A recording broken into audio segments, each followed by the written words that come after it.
Pemirsa, pengamat kepolisian dari Institute for Security dan Strategic Study, Bambang Rukminto, menyebutkan Polri seharusnya melakukan bersih-bersih di internal dengan memberikan sanksi tegas berupa pemberhentian tidak hormat atau pemecatan terhadap mantan narapidana korupsi.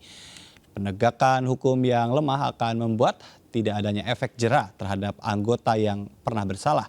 Keputusan Polri untuk tidak memecat Brotoseno seolah-olah menunjukkan bahwa Polri kekurangan anggota yang berkualitas dan berintegritas. Polri seharusnya bisa tidak bermain retorika dengan menyatakan Brotoseno berprestasi. Melengkapi dialog malam hari ini sudah juga bergabung bersama kami ada Ketua Harian Kompolnas, Pak Benny Mamoto. Selamat malam, Pak Benny. Selamat malam. Terima kasih sudah bergabung, dan melalui sambungan telepon ada Pak Nasir Jamil, anggota Komisi 3 DPR RI. Assalamualaikum. Ya, waalaikumsalam warahmatullahi wabarakatuh. Baik, Mas Ajat. Terima kasih waktunya. Saya ingin ke Kompolnas terlebih dahulu, Pak Benny. Ini Kompolnas biasanya langsung melakukan konfirmasi ke Polri. Apa yang menjadi jawaban dari isu ini? Iya, jadi kami sudah melakukan klarifikasi, kemudian konfirmasi ke pihak Polri. Dalam hal ini tentunya apa yang disampaikan sejalan dengan yang sudah disampaikan oleh Kadif Propam, karena beliau yang menangani. Jadi alasannya, pertimbangannya, dan sebagainya. Jadi memang menarik apa yang disampaikan oleh Pak Abdul Fikar tadi. Ya.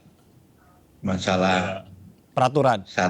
di satu sisi ya peraturan, di satu sisi undang-undang. Ini menjadi hal menarik, dan ini tentunya nanti akan menjadi bahan masukan juga untuk kajian. Karena apa? Ukuran soal penilaian kinerja, prestasi, dan sebagainya itu subjektivitas dari pimpinannya.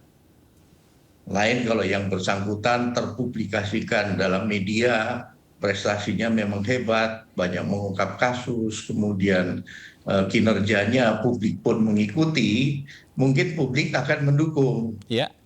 Bahwa kinerjanya memang bagus, prestasinya bagus. Nah, ini menjadi catatan tersendiri.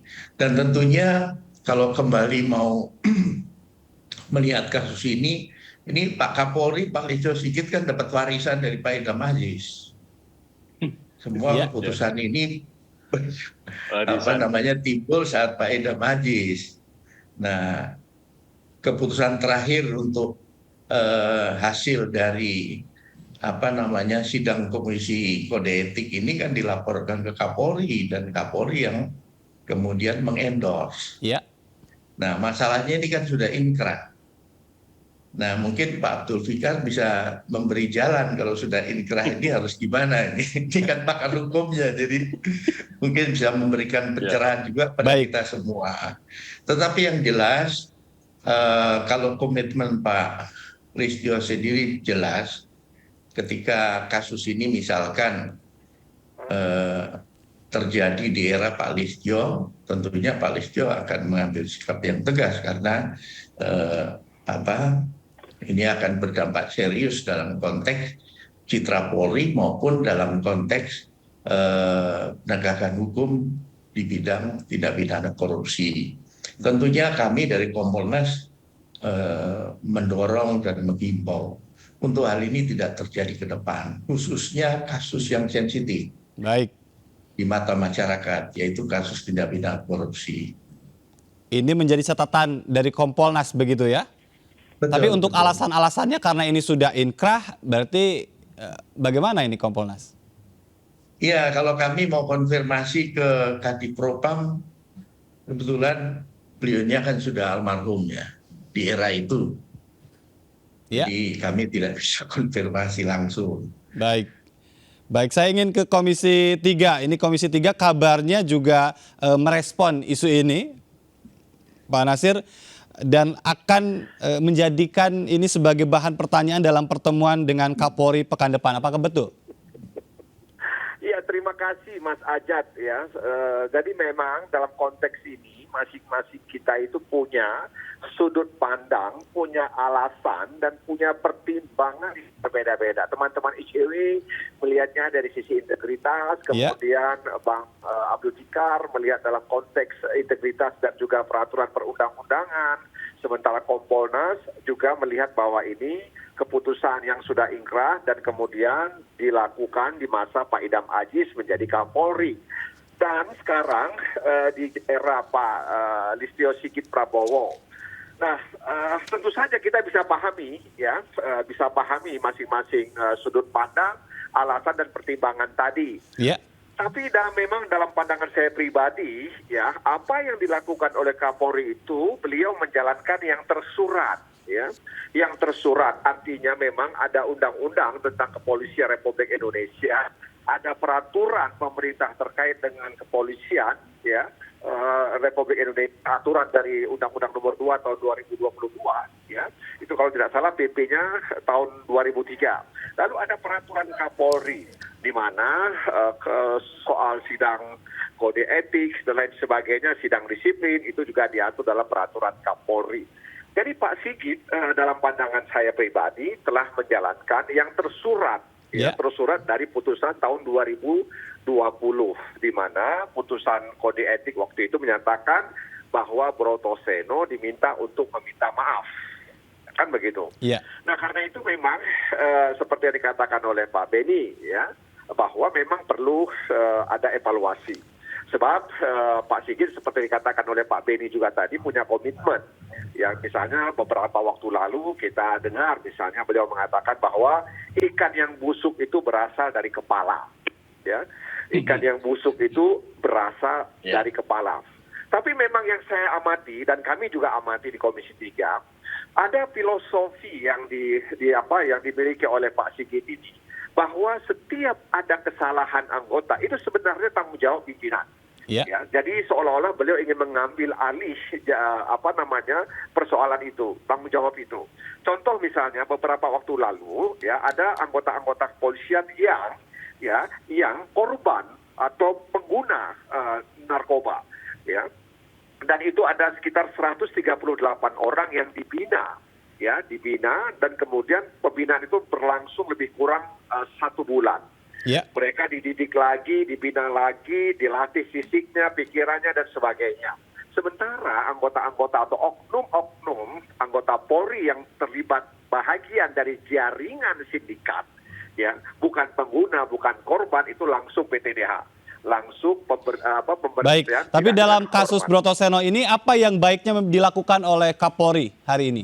Seperti yang saya katakan tadi, bahwa Kapolri sekarang ini Pak Sigit menjalankan yang tersurat. Ya, mereka menjalankan tersurat. Nah, karena itu bisa saja Pak Kapolri kemudian mengevaluasi. Karena tadi itu seperti yang katakan oleh Pak Beni dan juga saya tahu bahwa itu di masa Pak Idam Aziz. Nah, karena itu memang seperti yang dikatakan oleh Pak Beni juga tadi, ada hal-hal yang sensitif terkait dengan kasus tidak pidana korupsi. Baik, jadi kalau Pak Nasir mengatakan karena ini sudah sesuai dengan aturan, publik juga tidak perlu untuk mempertanyakan ini? Publik punya hak, ya, itu namanya public complaint, ya. Publik juga punya hak untuk bertanya, dan pertanyaan publik itu dalam rangka untuk menjaga institusi kepolisian, bukan ingin dan Polri sudah benar dalam hal ini, berarti begitu? Secara tersurat Kapolri yang sekarang ini Pak Sigit sudah menjalankan itu, melaksanakan putusan itu. Nah, tinggal kemudian mengevaluasi. Karena berita sini sudah tersebar, ya, sudah muncul di sejumlah media, sehingga perlu kemudian dievaluasi. Karena tadi ada hal-hal yang sensitif terkait dengan tindak pidana korupsi. Jadi Pak Sigit dalam pandangan saya pribadi sudah menjalankan apa yang tersurat. Baik, saya ingin ke Mas Kurnia, bagaimana tanggapannya? Sebetulnya ya ini persoalan aturannya tidak ada yang dilanggar dari Polri, begitu. Puaskah dengan itu? Iya, memang benar. Pasal 12 PP 1 2003 itu saya sependapat dengan ucapan Pak Fikar tadi. Aturan ini sangat ambigu karena putusan etik justru melangkahi atau bisa mengangkangi putusan penegakan hukum. Maka dari itu, agar kita semua masyarakat yang sudah tahu tentang Brotoseno ini bisa lihat lebih detail, kami juga mendorong agar kepolisian membuka notulensi persidangan etik Brotoseno. Dan juga salah satu pertimbangan dalam putusan etik tersebut, atasan Brotoseno merekomendasikan agar Brotoseno tetap dipertahankan sebagai anggota kepolisian. Ya. Pertanyaan lanjutannya adalah, siapa atasan Brotoseno tersebut? Kita semua ingin tahu bagaimana Untuk apa? Loh, agar kita tahu siapa sebenarnya oknum internal Polri yang menganggap Brotoseno itu prestasi ketika bekerja di kepolisian, padahal satu sisi yang bersangkutan adalah mantan terpidana kasus korupsi. Ke depan memang perlu ada perbaikan, dan saya juga sepakat bahwa kejadian ini bukan berada pada rezim Pak Listio Sigit Prabowo. Ya. Namun untuk menegakkan aturan ini, untuk memperlihatkan keberpihakan soal pemberantasan korupsi, sekaligus pembuktian janji politik Pak Listio Sigit ketika melaksanakan fit and proper test bersama Bang Nasir Jamil dan kawan-kawan, Polri presisi yang isinya banyak soal anti korupsi, mestinya aturan itu bisa diubah. Bahkan kalau ada cantolan hukumnya, kami juga mendorong Baik. putusan terhadap Brotoseno baiknya ditinjau ulang. Baik, saya ingin ke Pak Fikar kalau begitu. Ini tadi disampaikan juga oleh Kompolnas ya, Pak Beni, ini udah inkrah. Apakah ini bisa diganggu-gugat? Iya, sepanjang itu putusan administratif gitu ya. Jangankan putusan administratif, putusan pengadilan aja bisa Pak, ditinjau kembali. Ada lembaga peninjauan kembali dan sebagainya ya. Nah, saya kira putusan, apalagi putusan administratif seperti ini. Ini kalau menurut saya jelas ada kekeliruan tafsir gitu. Karena kalau lihat peraturannya, judulnya itu adalah pemberhentian anggota kepolisian gitu. Jadi memang PP itu mengenai pemberhentian. Jadi ketika ada putusan pengadilan dan ditambah pertimbangan pejabat yang berwenang, mestinya ditafsirkan pertimbangan pejabat yang berwenang itu adalah pertimbangan untuk memberhentikan. Itu sebenarnya tafsirnya. Cuma ini ditafsir balik gitu loh. Baik. Tapi tidakkah dalam hal ini AKBP Brotoseno menjadi dirugikan? Kan sudah ada keputusan begitu. Loh. Aturannya juga tadi ternyata Pak Nasir juga sepakat aturannya tidak ada Ya. yang dilanggar. Enggak, maksud saya, oke, ini bisa sebenarnya tidak ada aturan yang terlalu kaku. Ya. Makanya saya bilang putusan pengadilan pun masih bisa dirubah gitu. Baik. Kalau ada bukti baru. Nah, dan ada kehilapan hakim kan begitu.